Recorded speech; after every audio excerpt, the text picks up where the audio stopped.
Yes, the country in Africa that impressed me the most with its progressiveness was Ghana. And Ghana, it's not an accident that Ghana is the country in Africa that the white man here in the West seems to be the most worried about. It's actually the most progressive.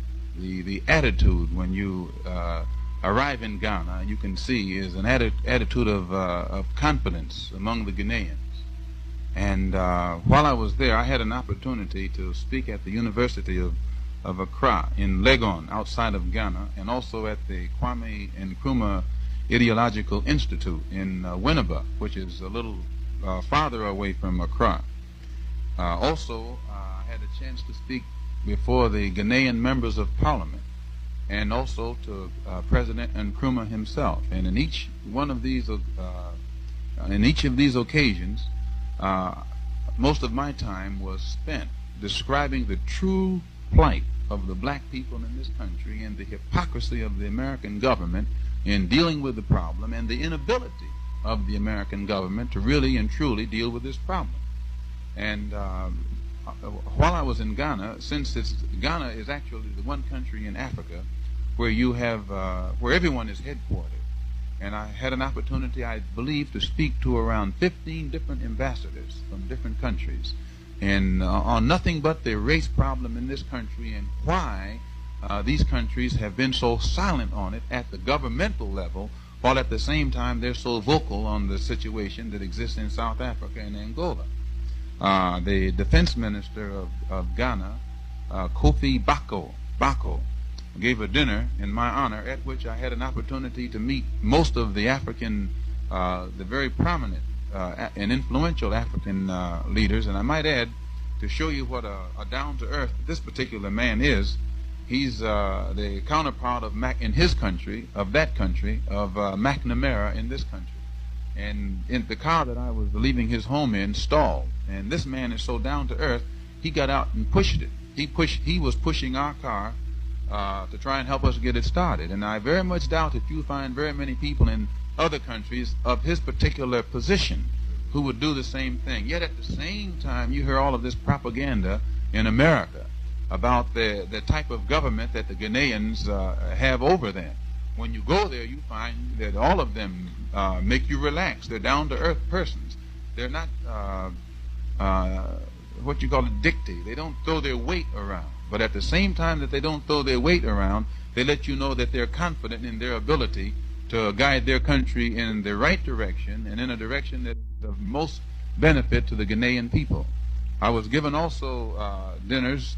There were dinners given in my honor also by the Nigerian ambassador, the Chinese ambassador, the Cuban ambassador, and the Algerian ambassador. And one thing I noticed about the Chinese ambassador, and I don't mean Chiang Kai-shek's man, this is the man who represents 800 million Chinese. I had tea at his home with his wife and his family, and later, the next day, he gave a dinner in my honor at the Chinese embassy, to which other ambassadors were invited. And one of the things that impressed me about this man was he had a working knowledge of practically everything involving race affairs in this country. He could tell me the leader of the struggle in Danville, Virginia, whose name I don't know. He could tell me the names of Negro leaders at the local level across the country. They were right at his fingertips, which shows he was studying the race problem in this country closer than many of the Negro leaders in this country have studied it. And the man impressed me with his knowledge and his sincerity, and he didn't fail to remind me that his head of state, Mao Zedong, was one of the first, if not the only, head of state who outright openly, in a language not cloaked in diplomacy, through his weight and the weight of 800 million Chinese behind the black people in this country in our struggle for freedom.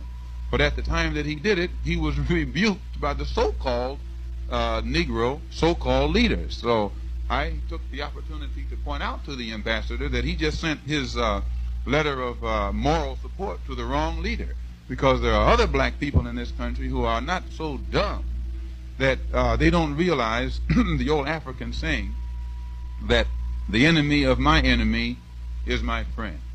And when the Negro leadership in this country realizes that, they'll be able to devise more tactics and wiser strategy in dealing with an enemy, because we are up against a very brutal enemy.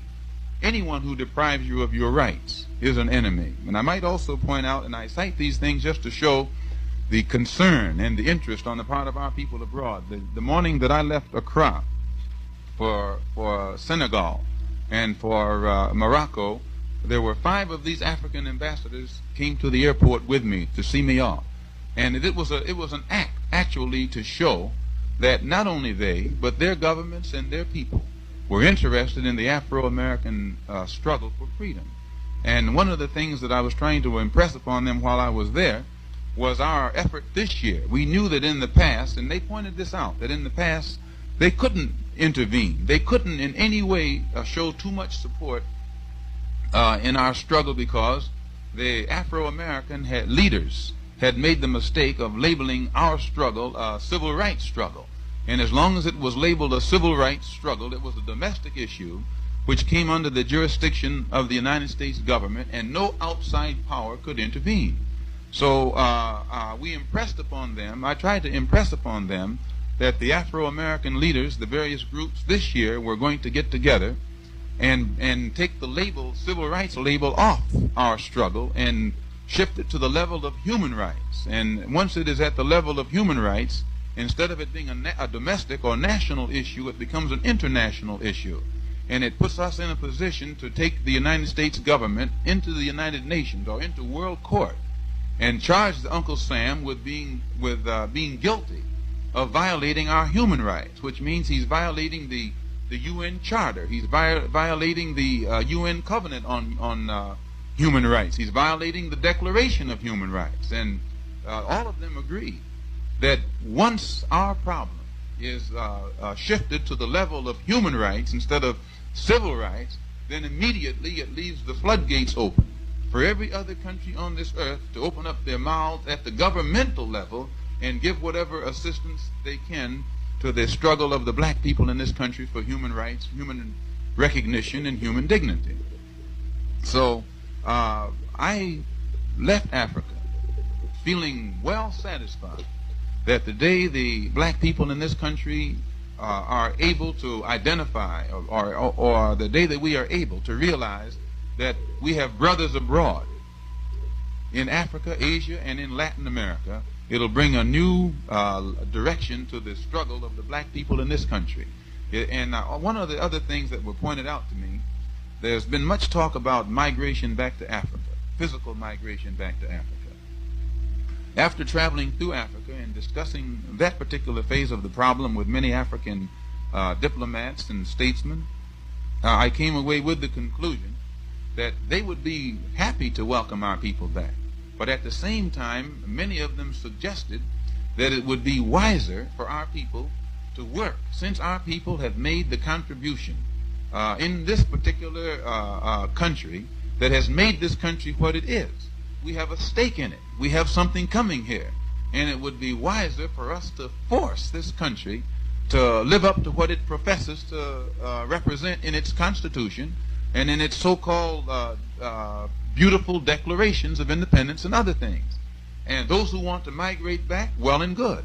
Those who want to stay here, well and good.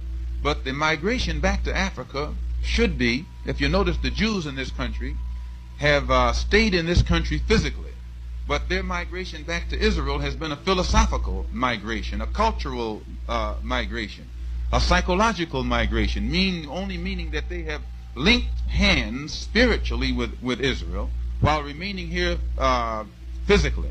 But this spiritual link with Israel has given them the prestige and the incentive that has enabled them to enhance their position here politically, economically, socially, and otherwise. And those who are here help the Jews who are in Israel, and those who are in Israel help the Jews who are here. When our people begin to look at this thing as it is and realize that there are probably that Afro-Americans aren't only in the United States, because Latin America is America, South America is America.